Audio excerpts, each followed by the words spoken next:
Last weekend I was able to use the sawmill to cut up an old rotten log. I'm going to use that log, the pieces of that log, to help divert water off the front of my property into a ditch. When we get heavy rains, a lot of the water in the ditch will migrate into our yard and keep it really wet. So it's hard to cut the grass without getting stuck. And I'm going to use that log to make a water bar, I guess you'd call it, to keep the water in the ditch. Leave a comment if you've ever had to do something like this and you have any ideas to help me out. I'd appreciate the comments, and don't forget to hit the like button and subscribe if you haven't already.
Okay, so this log was a rotten tree that was standing, and finally some bad weather made it fall. You can see just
right here. All the stuff that looks newly cut is what I did yesterday with 2 logs. The one on the bottom is from a while back, and these 2 in the middle are from a while back, and so is that. This is my second time to run the sawmill, and this is what I got so far. So this is like a 6x9. My friend Kevin came helped me cut these yesterday. Thank you, Kevin. And, my wife's helping me today with moral support. Say hey, wife. She said hey.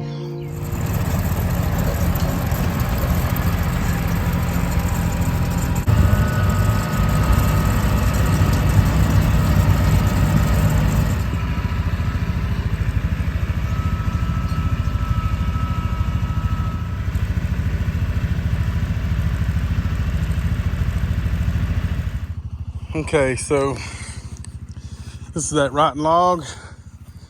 I got it laid down here right around where that telephone pole is, and a little further up it gets really flat and low, and so all the water that's coming down this ditch wants to try to come onto my property. Well, it does come onto my property, and we got an issue with it staying wet down there. So I decided I'm going to use this rotten log, cut into half rounds, and we'll cover that with dirt, and it'll save me from having to buy a whole bunch of dirt. And once that all rots and packs down, it'll be a little hump right there, and it should keep the water in this ditch. Looks like it's high enough on this side to where it'll stay in there. And still got one more big piece. If I need to use it, I can. So after looking at it again, it's got this hill right here, and it's coming down at an angle. I figured if I put the logs in a curve, that water will come down. Once I get dirt on top of it, it'll come up against that bank, that little hump, and it'll help guide it back to this ditch. What do y'all think? So anyway, we got the old, that old tree. It was right over there in that bare spot, and for a rotten tree, it's serving a good purpose right now. So just need to get some topsoil, bury all this. I think it'll be good. That'll solve our little water issue we have sometimes when it's raining hard. Oh, it'll help it anyway. It may not solve it completely, but it should help it. Okay, guys, these piles of compost here are wood chips. These 2 right there are new piles of wood chips from the trees we took down recently, but the previous 3 piles were from last year, and they're some good compost. I hope y'all enjoyed the video. Don't forget to hit the like button and subscribe, and we'll catch you on the next one.